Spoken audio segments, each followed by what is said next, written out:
साथियों, इसके लिए एक उद्देश्य की जरूरत है, एक विचारधारा की जरूरत है, एक संगठन की जरूरत है, एक लोकतांत्रिक नेतृत्व की जरूरत है। और लोकतांत्रिक नेतृत्व कैसा? जो समाज नियंत्रक हो, समाज के नियंत्रण में चलने वाला हो, समाज के द्वारा निर्मित हो। ऐसा नहीं स्वनिर्मित, स्व कंट्रोल, ऐसा नहीं, सेल्फ कंट्रोल वाला नहीं चाहिए। समाज के कंट्रोल में रहने वाला, संगठन के कंट्रोल में रहने वाला लीडर चाहिए। और एक कार्यक्रम चाहिए इस भारत में मूल निवासियों को एक बनाने के लिए। और उसके लिए 5 भूमिकाएं हमें तय करनी है। जो लोग कहते हैं मेरा बच्चा नारा नहीं लगा सकता, जो लोग कहते हैं मेरा बच्चा भाषण नहीं दे सकता, ललित बहुत अच्छा भाषण देता है, इसको उत्तराखंड से बुलाएंगे और आंध्र प्रदेश में भी इसी से भाषण कराएंगे। ये नहीं होगा। सिर्फ नारा एक ही बच्चा नहीं लगाएगा, सिर्फ प्रचारक एक ही बच्चा नहीं होगा, सिर्फ नेता एक नहीं चाहिए, हमें लाखों नेता चाहिए। और उसके लिए 5 भूमिका है। एक है रीडर फॉर्म में जीना होगा, दूसरी है सपोर्टर फॉर्म में जीना होगा, तीसरी है मेंबर फॉर्म में जीना होगा, और चौथी है कैडर फॉर्म में जीना होगा, और 5वीं है लीडर फॉर्म में जीना होगा। हर बच्चा लीडर नहीं बन सकता, हर आदमी लीडर नहीं बन सकता, हर आदमी कैडर नहीं बन सकता, आप मेंबर नहीं बन सकते, लेकिन सपोर्टर बनना होगा।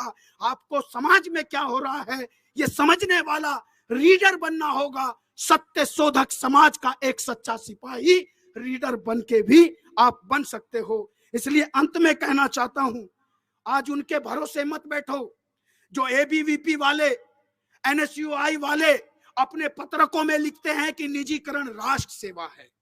वो बीएसएनएल को बचाने के लिए नहीं है, वो इस देश की रेल को बचाने के लिए नहीं है, वो इस देश के पुलिस के कंधों पे सरकारी तमगा लगा है जो उसको उतारने वाले हैं। वो चाहते हैं कि देश की आर्मी 4 साल की नौकरी वाली बन जाए और पुलिस वाला सुबह अपनी ड्यूटी पे आए और शाम को अपनी ड्यूटी से चला जाए। ऐसी दिहाड़ी मजदूरी जो कर्मचारियों के साथ भी होने वाली है, जो एजुकेशन डिपार्टमेंट का प्राइवेटाइजेशन और भारत का प्राइवेटाइजेशन सदियों से उन्होंने किया, वो आज भी इसको करना चाहते हैं। साथियों, अपनी बात खत्म करते हुए आप सबसे गुजारिश करना चाहूंगा कि आज इस देश में फूले अंबेडकरी आंदोलन और एक तरफ है ब्राह्मणवादी आतंक। ब्राह्मणवादी आतंक मूल निवासी बहुजन समाज के लोगों को भयभीत करना चाहता है और हम इस देश की हर एक जनता को निर्भीक करना चाहते हैं। लड़ाई आर पार की है लेकिन हथियार की नहीं है, लड़ाई है विचार की। जो मूछें ऐंठ करके इस देश के युवाओं को बेवकूफ बना रहे हैं, उन लोगों से सावधान रहना है। जब काशीराम जैसे लोग कह रहे थे कि एक सांपनाथ है, एक नागनाथ है, मैं तीसरा बताना चाहता हूं, एक सांपनाथ है, एक नागनाथ है, एक डसता है, एक निगलता है, और तीसरा है जो कि सपोलानाथ है, जिसको आप समझ नहीं पा रहे हैं, जो आम आदमी के रूप में खास आदमी बना के बैठाया जा रहा है और दिल्ली में कह रहा है कि एजुकेशन सिस्टम बदल दिया। किसी एक आम आदमी पार्टी के नेता का नाम बताइए जो दिल्ली के सरकारी स्कूल में पढ़ाता हो अपने बच्चे को। किसी एक डीएम और एसडीएम के बच्चे को बताइए जो उस सरकारी कुर्सी पे तो बैठा है लेकिन उस दिल्ली के सरकारी स्कूलों में अपने बच्चे को पढ़ाता हो। ऐसे सपोले नाथ के साथ साथ आपको कुछ केचुए नाथ को भी समझना है, जो अंबेडकर का नाम लेते हैं, जो फूले का नाम लेते हैं, मूछे ऐंठ करके जय भीम तो बोलते हैं और आगे आगे चल के पीछे पीछे मूल निवासी बहुजन समाज के युवाओं को लाखों की संख्या में जेल में ठूस करके हीरो बन जाते हैं और आपके बच्चों की जिंदगी बर्बाद करते घूम रहे हैं।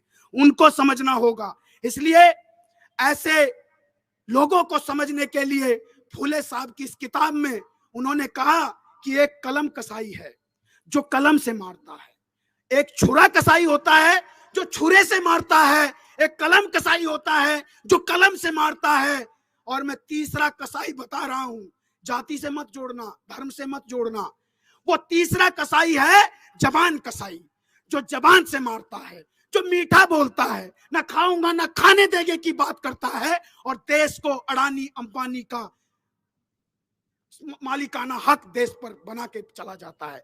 जय भीम बोलता है, जय मूल निवासी भी बोलेगा, लेकिन उस जबान कसाई की पहचान आपको करनी है। आपको इस देश की शिक्षा, आपको इस देश की सोशल डेमोक्रेसी को, आपको इस इकोनॉमिकल डेमोक्रेसी और इक्वलिटी को स्थापित करने के लिए आगे आना होगा। अंत में लाइन पढ़ के अपनी बात खत्म करता हूं कि जुल्म के खिलाफ लब खोलेगा कौन? जुल्म के खिलाफ लब खोलेगा कौन? और अगर हम भी चुप रहे तो बोलेगा कौन? हर घर में फूले, अंबेडकर, भगत सिंह पैदा करना तो चाहते हैं सब। हर घर में फूले, अंबेडकर, भगत सिंह पैदा करना तो चाहते हैं सब, लेकिन अपने घर में, अपने मन में फूले, अंबेडकर, भगत सिंह, सावित्रीबाई पैदा करेगा कौन? पैदा करेगा कौन? धन्यवाद।